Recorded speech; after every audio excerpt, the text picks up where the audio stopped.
So this is the third Dead From Below interview, and this time is with the boys from Bones from Belgium, and this is their LP, which came out in 2022.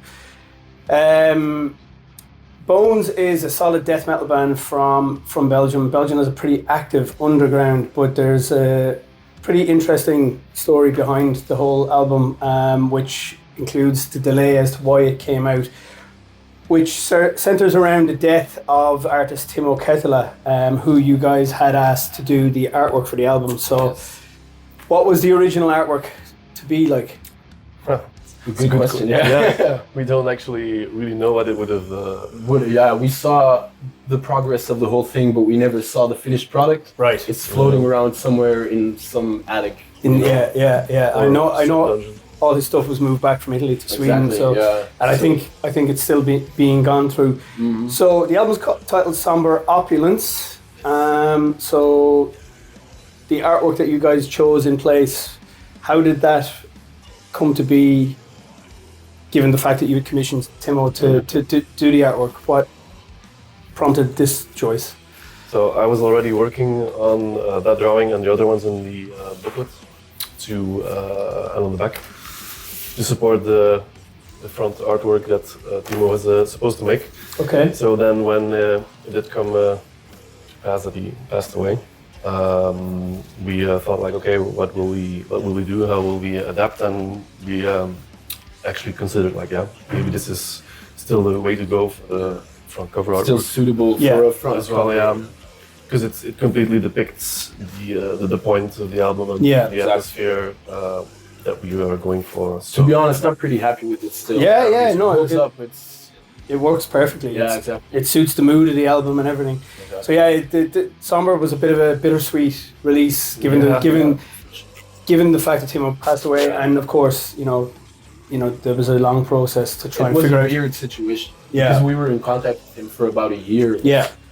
He sent us an email, we'll talk next week, and then it came to pass. So. Yeah, Timo was somebody who I knew from the old Tape Trading Underground, and he was a friend of mine going back to the late 90s. Mm-hmm. So he was as anybody in the death metal, black metal underground knows, he was a very central figure, and he's done artwork for other bands on the label like Negative Plane, Malthusian as well. So so rest in peace, Timo Kettela.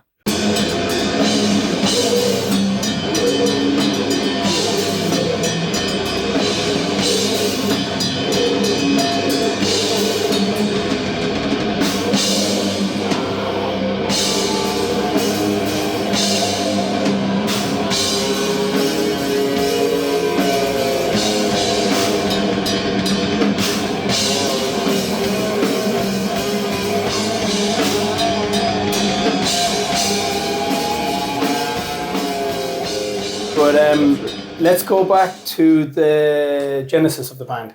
So when did you guys put the band together? 2011, 10-ish. Something like that. I came up with the concept and some basic, the first couple of songs. And then I met Jeroen in a bar in Antwerp, bonding over death metal. I was like, holy shit, I'm not alone. Yeah. Basically. So we got talking. I was like, hey, I have an idea for a band. You play guitar, do you want to do something? And it kind of went from there, Victor, the drummer, and then Lucas came into the fold. It's all pretty organic, you know? It just came to be, and we've been jamming for fucking ages since. Yeah. But you're a very active and prolific band. There's a lot of projects that kind of come and go in the metal scene. People put a band together and they're together for a hot 5 minutes. Yeah. They don't play live.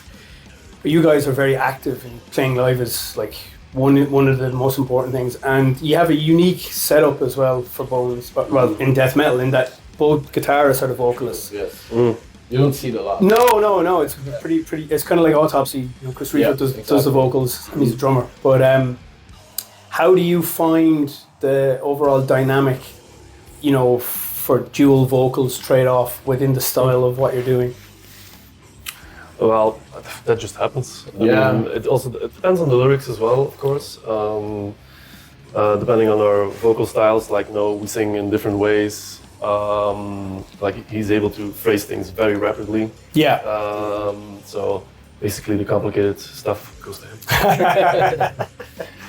Broadly speaking, no, it's not as simple as that. But yeah, we figure out like what works, What for works. who, and Yeah. we try to layer it in interesting ways. Exactly. Yes. Yeah, it's nice. It's fun to Yeah. do Yeah. that. Yeah. I want to make more use of it, like going forward as Yeah. well. You know, Yeah. because Yeah. it's kind of back and forth for the most part right now, especially on the album. Yeah. Live, we kind of do dual things here and there. Yeah. But like going forward, it would be nice because we have two vocals. Yeah, yeah, just yeah. intertwined. Yeah. Definitely. So going back to the lyrics there, who is the main lyricist, and what are the lyrical themes broadly about? So I do the lyrics, and so very broadly, it's about magic, religion, ritual, things like that, mostly centered around ancient Middle East, but also bordering areas. Very basically speaking, the concept is about like reality being much more gruesome and horrific than any fiction we can come up with. Yeah. It's not the same, but it's comparable to like the attitude that Death, Chuck Schuldiner had, you know, like after the first album, the best Death album, obviously, which was very zombie themed, nothing Yeah. wrong with that. But after that, he went to like this whole different way of thinking, like, you know, reality is actually much worse. Like, Yeah. why should I sing about zombies? So it's a very simple way of putting it, but that's part of the point for us, because if we look back at what humans believe and what they do to each other, Yeah. in function of what they do, and still do, and in function of what they believe, especially within like, you know, ancient magical religious Yeah. systems, it's both very real and very otherworldly. Yeah. Because it's Very through horrifying. and horrifying stuff, and it's through the lens of like, you know, the ancient past, Yeah. which is just completely suitable material in a death metal context. Yeah, totally. And so I know we talked about this before privately, but like you do a lot of hiking and walking and stuff like that. Have you done that in the Middle East, which maybe inspired this, or have you traveled in that area to kind of, has that been an inspiration? Well, not directly, but the closest I've actually gotten to that is relating to your first topic about Timo, because I was in Cyprus, I think a year, not even that, after he passed, and so some of the artwork that he was making, it was going to be a large painting for a Gatefold LP, and he was inspired by some for the runes, what's it called, Tombs of the Kings in Paphos, Cyprus, and I had the opportunity to go there, so I went there and walked into the area, saw all the ruins. Very weird to see the stuff he saw and was obviously inspired by Yeah. to draw the cover, but yeah, stuff like that absolutely enormously Influential. inspires me. Yeah. And musically, okay, so one of the things we always talk about is like kind of the general influences behind what inspires you when when you listen to music and you want to make music. We all have references. So for you guys, who are the leader? But like right now, I would say like, I mean, it's pretty heavily like Morbid Angel, Immolation Yeah. directed, you know, like when the band started out, like it was like, I was really into Autopsy 9, Yeah. the old Swedish thing, you know, Yeah. like, and that was what we were doing then, but like the band has evolved, we've become much better players Yeah. also, like, which, you know, so we can be the band we are today, you know. But I would say like this is kind of the path, like I have just genre pushing Boundaries. ourselves that way, and we're not reinventing the wheel, No. you know, but like what we do is like, I mean, yeah. Nor should we. It's about you know, figuring out what you want, and like Immolation, we definitely, well, Morbid Angel obviously, but Immolation is a very big one for me, especially the first two Immolation ones. I was also personally always super influenced by the first Vader EP, Oh yeah. Morbid Reich, which I think is within their own output is unsurpassed and very very specific and awesome demonic sound, which influences me a lot still. Obviously Morbid Angel, first Dark Throne, Forever. Yeah. It's huge for I mean all of us in the band. Pretty much, yeah. It's absolutely huge. God Lord as well, but to a lesser degree. The album, not the band. Although the band is of course awesome. Yeah, many more, but these Yeah, would be they're some of the the biggest core. ones. Yeah. Maybe Immolation for me. Let's Yeah. put it that way. Yeah. And kind of do do Morbid Angel's lyrical topics kind of seep into maybe some of the things that have been. I know you talk about Chuck Schuldiner there and his leap from but Morbid Angel to me was always like the apex of pulling from another void somewhere else, like somewhere out. And I think that's it's like grand. It's not just basic shit. Like zombie this whatever. Like die. Like it's very well written. Yeah. And that's what appeals to us. Like smart, like how do you say it? Just like well written music, lyrics. Like yes. The whole concept. Yeah.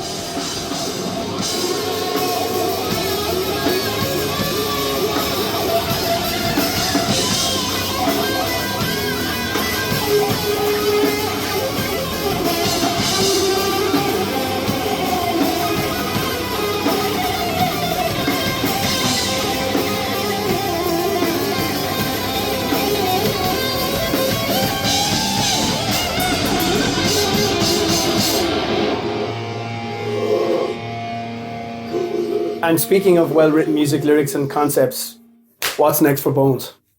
Some of those things you've just said. So we're working on a lot of new material. Aiming for the next album is in the pipeline. Yeah, absolutely.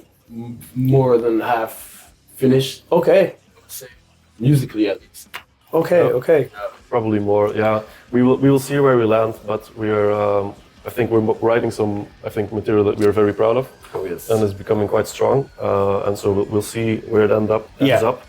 Very likely it will be just the next album. Yeah. But we'll see how we put it together, and also lyrically, like what we were discussing, it will be further and further in that direction. I think also for me, it's becoming more and more dark than the previous material, which is already quite dark. More focused in a way.